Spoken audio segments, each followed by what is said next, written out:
अब हम क्वेश्चन 3 1 2 3 4 देखने के बाद क्वेश्चन 5 क्वेश्चन 6 और क्वेश्चन 7 देखेंगे।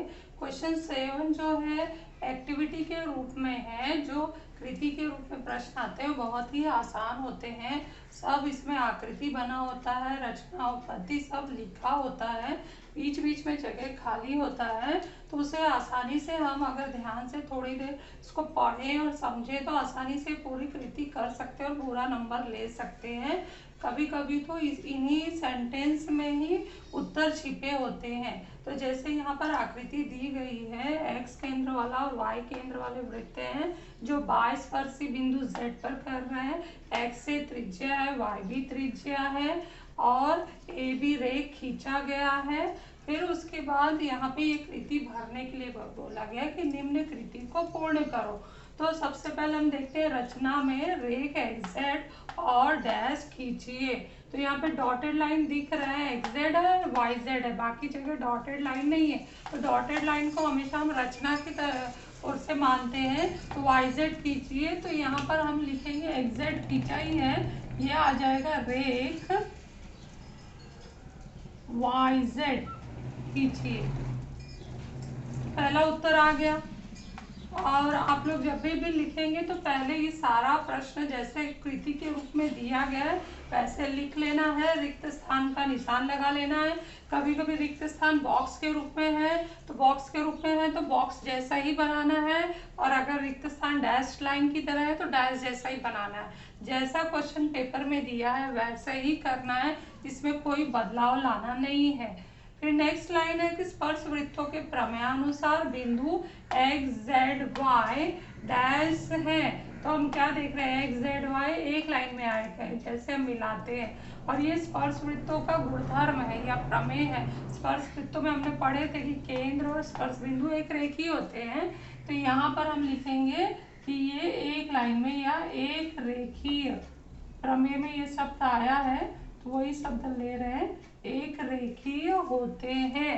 फिर इसलिए शीर्षा आगे देखो, कोण एक्स जेड ए सर्वांग समय डैश, कारण किया शीर्षाभिमुख कोण। मतलब हम अगर कोण एक्स जेड ए सर्वांगसम डैश सोचने जाए तो फिर क्या लिखे, तो इसलिए झट से जो भी आगे लिखा है वो भी पढ़ लेना, उससे अंदाजा लग जाएगा। तो अंदाजा में क्या लग रहा है, शीर्षाभिमुख कोण इसका क्या है, कोण एक्स जेड ए का शीर्षाभिमुख कोण इस तरफ है वाई जेड बी, तो कोण वाई जेड बी। अगर किसी को नहीं समझे तो यहाँ पर ध्यान से देख सकते हो कि यही कोण सर्वांगसम का मतलब होता है माप समान। तो कोण एक्स जेड ए, कोण एक्स जेड ए आ चुका है, और कोण वाई जेड बी जो मैं लिखी हूँ वही कोण वाई जेड बी यहाँ लिखा हुआ है। तो इसका मतलब आगे पीछे देखो तो लगभग हमें उत्तर मिलता जाता है। तो यहाँ आ गया शीर्षाभिमुख कोण, सबको समझ में आ गया, वाई जेड भी शीर्षाभिमुख कोण है। अब माना, अब इसी सर्वांगसम को हमने माप मान लिया तो बराबर कर दिया, ये दोनों कोण को बराबर करके ए कर दिया, नंबर 1 लिख दिया। अब इसके बाद उन्होंने लिया रेख एक्स से सर्वांगसम, रेख एक्स जेड है, एक्स से सर्वांगसम है एक्स जेड। तो एक्स और एक्स जेड इस एक्स केंद्र वाले वृत्त की क्या है, त्रिज्याएं हैं। तो यहाँ हम कारण लिखेंगे एक ही वृत्त की त्रिज्याएं।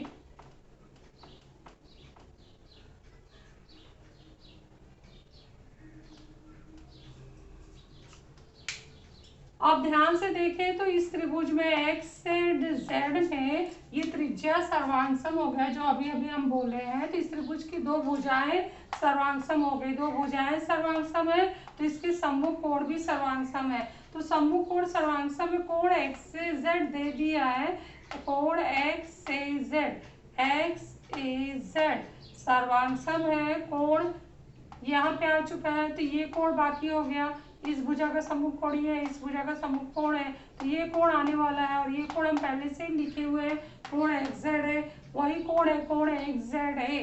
तो यहाँ पर कौन सा आएगा, कोण एक्स जेड ए। समीकरण नंबर दोनों का माप हो जाएगा ए, जो हम मान के चल रहे हैं ना, ए एक्स जेड ए होने की वजह से इसका माप भी ए आ गया, नंबर 2 लिख दिया और कारण लिख दिया समद्विबाहु त्रिभुज प्रमेय से। उसी प्रकार हम इस तरफ y केंद्र वाले त्रिभुज में जा रहे हैं और y भी सर्वांग सम किसके होगा, डैश किया है, y भी सर्वांग सम yz। कारण क्या होगा, एक ही वृत्त की त्रिज्या।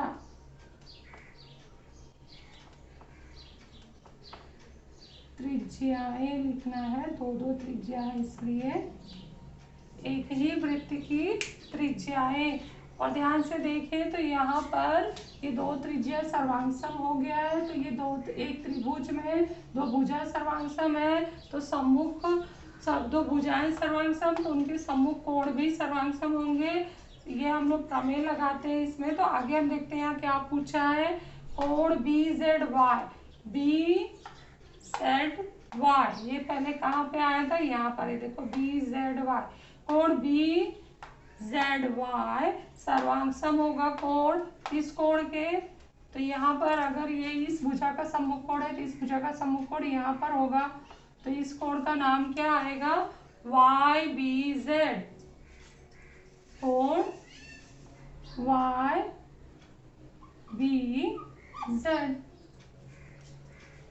PZY बराबर हो गया कोण YBZ। कारण क्या होगा, कारण सब यहाँ लिखा हुआ है, ध्यान से अगर पढ़ो तो इसी में उत्तर छिपा हुआ है कि दो भुजाएं सर्वांगसम तो उनके सम्मुख कोण सर्वांगसम, तो वह त्रिभुज होता है समद्विभाव त्रिभुज। प्रमेय हम लगा रहे हैं, समद्विभाव, ये ऊपर का ही देख के लिख रहे हैं, त्रिभुज प्रमेय से, समद्विभाव त्रिभुज प्रमेय से। इस समीकरण को हमने नंबर 3 नाम दिया, उसका भी माप A होगा। क्यों A होगा, क्योंकि BZ है, Y आया है जो हमने A माना था।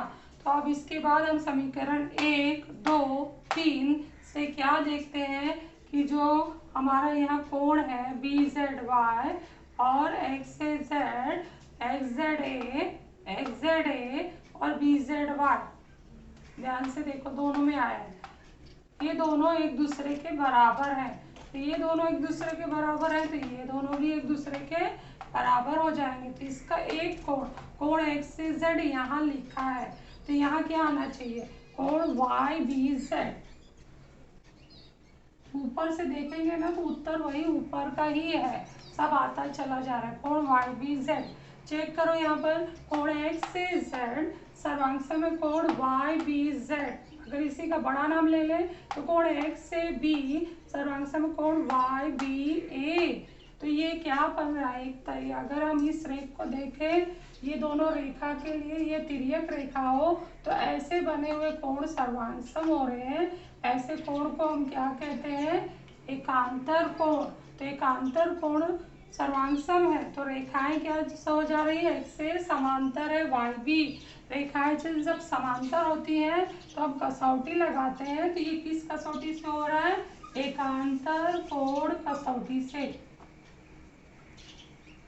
तो बड़े आसानी से अगर ध्यान से पढ़ो तो इसी में उत्तर छिपा हुआ था, बस ये धीरे धीरे समझते हुए आगे बढ़ना है, पूरा इसी तरह से लिख डालना है। इतना पूरा लिखने पर हमें 3 नंबर प्राप्त होता है।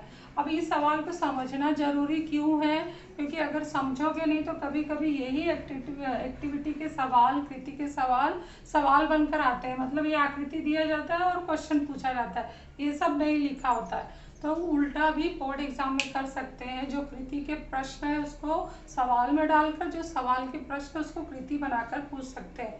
इसलिए हर सवाल को डायग्राम से समझना बहुत जरूरी है। तो डायग्राम को पहले समझना है। तो ये क्वेश्चन 5, 6, 7 में मैंने पहले क्वेश्चन 7 करवाई क्योंकि वो आसान था। अब हम लोग क्वेश्चन 5 पर चलते हैं। क्वेश्चन 5 में हमें क्या दिया है इस सवाल में कि जो है T केंद्र वाला वृत्त के चारों ओर समांतर चतुर्भुज ABCD बना है।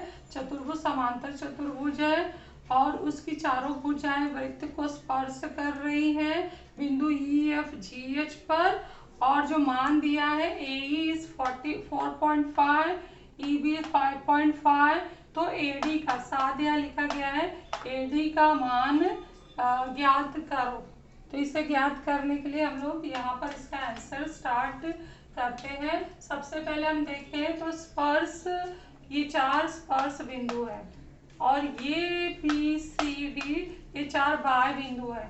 देखें तो ए से ई स्पर्श किया है, ए से एच स्पर्श किया, मतलब ए ई और एच एच स्पर्श रेखा है, डी एच और डी जी स्पर्श रेखा है, सी जी और सी एफ स्पर्श रेखा है, बी ई और बी एफ स्पर्श रेखा है। तो स्पर्श रेखा खंड प्रमेय लगाकर हमें ये सब दूरियां लंबाइयां समान करना है। तो सबसे पहला काम यही करना है इस सवाल में। तो हम लोग उत्तर शुरू करते हैं।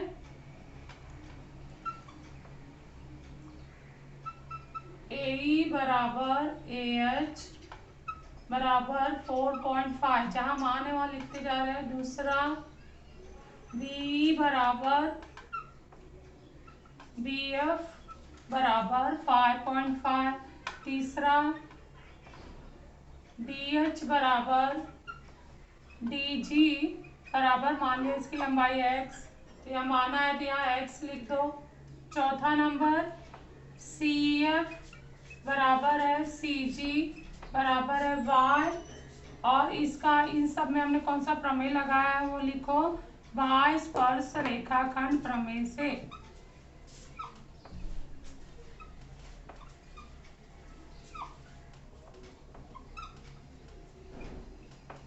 प्रमेय का नाम लिया वाई बिंदु से खींचे गए स्पर्श रेखाखंड प्रमेय से। ये सब हमने यहाँ पर, ये इसका मान 4.5 है तो यहाँ हम लिख लेते हैं 4.5। ये यहाँ पे आ चुका है 5.5, यहाँ एक्स एक्स, और ये हो गया वाई वाई। नेक्स्ट हमें एक जानकारी दिया है कि चतुर्भुज ABCD जो वृत्त के चारों ओर बना है वो कैसा है, समांतर चतुर्भुज है। कारण में होगा दत्त लिखेंगे। फिर इसी का फायदा उठाएंगे। चतुर्भुज समांतर है तो उसके गुणधर्म के अनुसार, परिभाषा के अनुसार सम्मुख भुजाएं सर्वांगसम होती है। तो पहला जोड़ी लिखने जा रहे हैं, इसलिए ए बी सर्वांगसम है, ए बी सर्वांगसम है सी डी। कारण होगा 5 से समांतर चतुर्भुज की सम्मुख भुजाएं।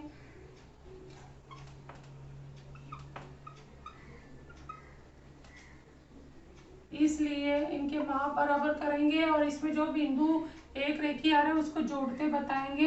ए ई धन ई बी बराबर, बराबर का निशान लगा देना, सी डी, सी डी पे बिंदु जी है बीच में, इसलिए ये क्या बनेगा यहाँ पर, सी जी धन बी जी। इसका कारण भी लिखना है, ए ई बी और सी जी डी एक रेखी है। 8वें नंबर पर ए क्या है हमारा 4.5 धन ई बी 5.5, सी जी वाई धन डी जी एक्स। सब इसका हम नाम ये लिखेंगे, 1 2 3 4 पे मान दिया गया है। इसको जोड़ेंगे 10 आ रहा है एक्स धन वाई 8 से। इसका एक समीकरण बनाकर रख दिया। उसी तरह से समांतर चतुर्भुज की दूसरी जोड़ी भी है, हमें एडी निकालना है तो ये वाले भुजा पे ज्यादा ध्यान देना है। तो अगला हम इसी प्रकार करते हैं 10वां। सिमिलरली एडी बराबर है बीसी, कारण लिख दो 5 से। फिर 11 नंबर पर एडी क्या है हमारा, बीच में बिंदु एच आया है तो ए एच धन एच डी बराबर है बी एफ धन एफ सी। इसका कारण लिखो ए एच डी और साथ में हम क्या लिखेंगे B F C. A H D और बी एफ सी एक रेखी है। ये वाली कृति हम लोगों ने पहले ही कर लिया है तो आप लोगों ने नोट कर लिया होगा स्क्रीनशॉट लेकर। तो इसको मैं मिटा रही हूँ, आगे का सवाल हम लोग यहाँ कंटिन्यू करते हैं।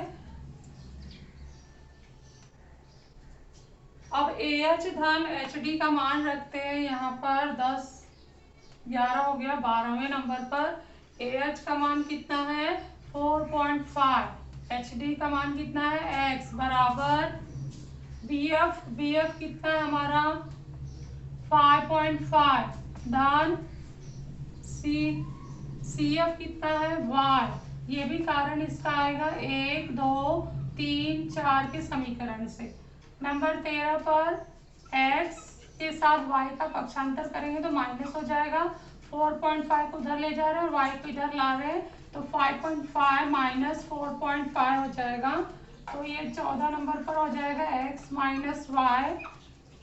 5.5 में से 4.5 घटाएंगे तो 1 आएगा।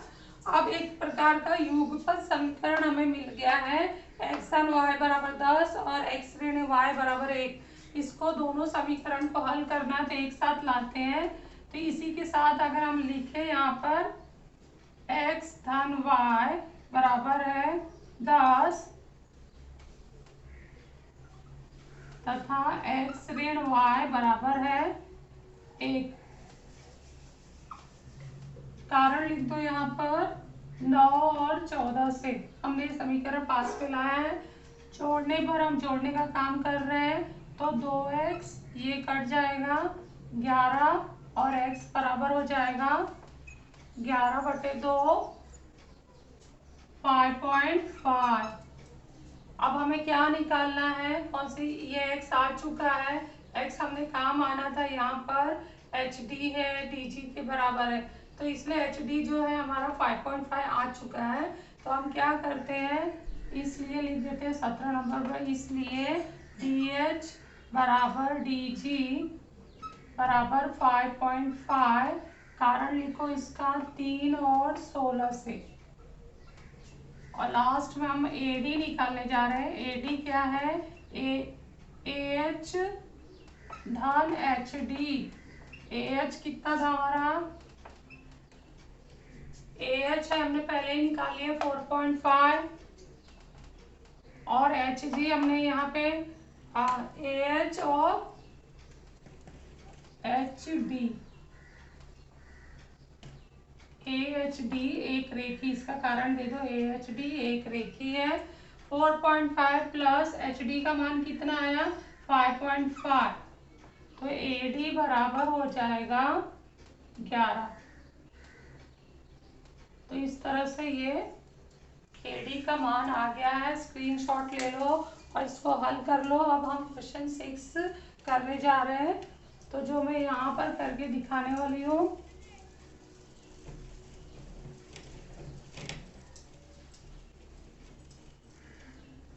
पहले सवाल पढ़ते हैं। सवाल में क्या दिया गया है वो जानकारी लेते हैं। सवाल में दिया गया है कि एन केंद्र और एम केंद्र वाले वृत्त बिंदु टी पर स्पर्श करते हैं। बड़े वृत्त की त्रिज्या, छोटे वृत्त को बिंदु है, बड़े वृत्त की त्रिज्या, ये एम केंद्र वाला बड़ा वृत्त है, एन केंद्र वाला ये छोटा वृत्त है। दोनों बड़ा वृत्त और छोटा वृत्त बिंदु टी पर अंतस्पर्शी कर रहे हैं, लेकिन एन आर जो बड़े वृत्त की त्रिज्या है और साथ में एक और त्रिज्या यहाँ बना हुआ है एम टी, एम आर ये बड़े वृत्त की त्रिज्या इसमें दिख रही है, और छोटे वृत्त की त्रिज्या हम ढूंढे तो एन टी और एन एस है। तो जो रेख बने उससे हमने ढूंढ लिया कि कौन कौन सी त्रिज्याएं हैं। साथ में एक जो लाइन यहाँ खींचा गया है, केंद्रों के बीच की दूरी जो है एम एन है, साथ में उसके स्पर्श बिंदु हैं, तो एम एन टी को एक लाइन में जोड़ा गया है। यहाँ पर एक प्रमेय लगाया गया है, स्पर्श वृत्तों का प्रमेय। स्पर्श वृत्तों के प्रमेय से एम एन टी जो है एक रेखी हो गया है, और जो एम आर है वो बड़े वृत्त की त्रिज्या और छोटे वृत्त को बिंदु एस पर स्पर्श कर रही है, अर्थात ये छोटे वृत्त के लिए एम आर क्या हो गई, स्पर्श रेख हो गई, एस स्पर्श बिंदु हो गया और एन एस स्पर्श बिंदु की त्रिज्या हो गई। साथ में हमें यहाँ पर त्रिज्या दिया है, बड़े वृत्त की त्रिज्या है 9 सेंटीमीटर दिया है, और छोटे वृत्त की त्रिज्या दिया है 2.5 सेंटीमीटर।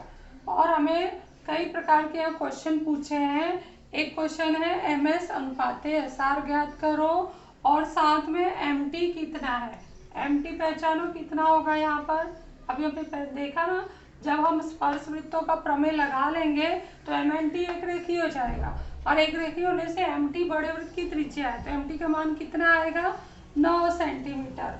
और उसके साथ हमें क्या निकालना है, MS कितना होगा, MS को हम लोग हल करेंगे तो पता देखते हैं। फिर कोण NSM कितना है वो हमें निकालना है। तो चलो इसको हल करते हैं हम लोग। स्क्रीनशॉट लेके ये लिख लिया होगा।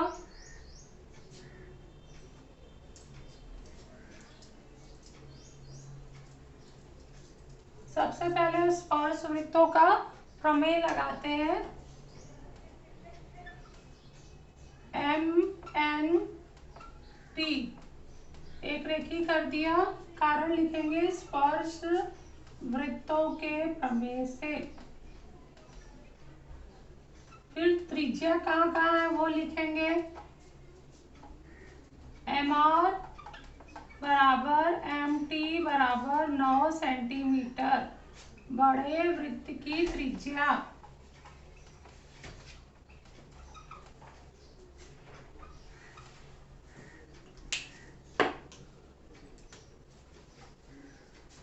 छोटे वृत्त की त्रिज्याएं कौन कौन सी है, N केंद्र है तो NT और NS यहाँ बनाओ दिखाई दे। NT बराबर है NS बराबर है 2.5 सेंटीमीटर, छोटे वृत्त की त्रिज्या। ठीक है, उसके बाद हम यहाँ से ये टोटल हमारा 9 है और ये 2.5 है, ये एक रेखी है, तो MN हम निकाल सकते हैं नंबर 4 पर। तो हम MN निकालने जा रहे हैं। MT बराबर MN धन NT, कारण होगा 1 से, NMT एक रेखी है। फिर इस पर हम मान रखेंगे, MT कितना है 9, MN निकालना है, धन NT कितना है 2.5। ये हमने 9 और 2.5 कहाँ से लिया, 2 और 3 से। फिर पक्षांतर कर देंगे, MN बराबर हो जाएगा 9 माइनस 2.5, तो MN बराबर हो जाएगा 6.5। तो MN एक जो मान हमको पूछा गया था वो हमारे लिए आ गया है। पहला एक और क्वेश्चन भी आ चुका है, MT कितना होगा, तो ये MT हमें मिल चुका है यहाँ पर। तो 2 उत्तर हमने यहाँ पे निकाल लिया है, उसको हम हाईलाइट करते जाते हैं। अब हम चलते हैं NS हमारे लिए इस त्रिभुज में जाएं, तो इस त्रिभुज में छोटे वृत्त के लिए स्पर्श रेख है और ये स्पर्श बिंदु की त्रिज्या है, NS स्पर्श बिंदु की त्रिज्या है। और जो है यहाँ हल्का से 90 का निशान बना दिया और इसको ही हम लोग यहाँ पे लिखेंगे। तो यहाँ नंबर 8 पे लिखते हैं, छोटे वृत्त के लिए क्या हमें दिखाई दे रहा है, NS लंब है रेख MS, कारण होगा इसका स्पर्श रेखा लंबता प्रमेय से। तो 90 नंबर पर यहाँ का कोण जो है माप कोण, इसलिए माप कोण NSM बराबर होगा 90 डिग्री। तो मुझे लगता है ये भी एक क्वेश्चन हमसे पूछा गया है, इसका कारण लिखेंगे हम लोग 8 से। अब हम हमारा मुख्य उद्देश्य है MS बटे SR निकालने के लिए। तो यहाँ पर ये निकालने के लिए हमने MN जो है 6.5 निकाला है और NS क्या है हमारे पास 2.5। इसमें हम लगाते हैं पाइथागोरस प्रमेय। तो यहाँ पे लिखते हैं हम लोग अभी 10वां नंबर, त्रिभुज NSM में माप कोण NSM बराबर है 90 डिग्री, इसलिए MN स्क्वायर बराबर है NS square plus MS square, कारण होगा पाइथागोरस प्रमेय से। मान रखेंगे हम लोग 6.5 स्क्वायर, SN का मान 2.5 स्क्वायर प्लस MN एमएस, यहाँ पे एमएस लिखा गया, एमएस स्क्वायर, कारण लिख देना 6.5, 2.5 कहाँ है, 7 और 3, 3 और 7 से, 3 और 7 से अब हम एमएस स्क्वायर को एक तरफ रख के बड़े में से छोटे को घटाते हुए, तो ये हमारा हो गया A square minus B square, M S square बराबर हो गया 6.5 प्लस 2.5, दूसरे में ए प्लस बी और ये हो गया ए माइनस बी 2.5, तो एम एस स्क्वायर बराबर हो गया, ये आ गया 9 गुणे और ये आ गया 4, एम एस स्क्वायर बराबर हो गया 36, इसलिए एम एस बराबर हो गया 6, 11 नंबर पर। अब एस आर निकालते हैं, तो एम आर को हम जोड़ते हुए बताते हैं, एम आर बराबर है एम एस धन एस आर, कारण लिखेंगे एम एस आर एक रेखीय है। अभी एम आर हमने कहाँ निकाला था, M R 9 centimetre, M S कितना है 6 है 11 से, और एस आर हमें निकालना है, तो हम यहाँ कारण देंगे 2 और 11 से, फिर 9 माइनस 6 एस आर हो गया, और इसलिए एस आर बराबर हो गया 3। और हमारा उद्देश्य ये नहीं है, हमारा उद्देश्य निकालना है एम एस बटे एस आर बराबर होगा, एम एस हमने कितना निकालना है 6 निकाला है, और एस आर कितना है 3, इसका कारण लिखेंगे 11 और 13 से, तो ये काट दिया और आखिरी में उत्तर आ गया एम एस बटे एस आर बराबर 2/8, या फिर एम एस अनुपाते एस आर बराबर 2/1। तो इस तरह से हमारा आखिरी उत्तर है। तो ध्यान से समझकर सवाल हल करो, थोड़े से बड़े हैं लेकिन आसानी से तुम लोग इसे कर सकते हो।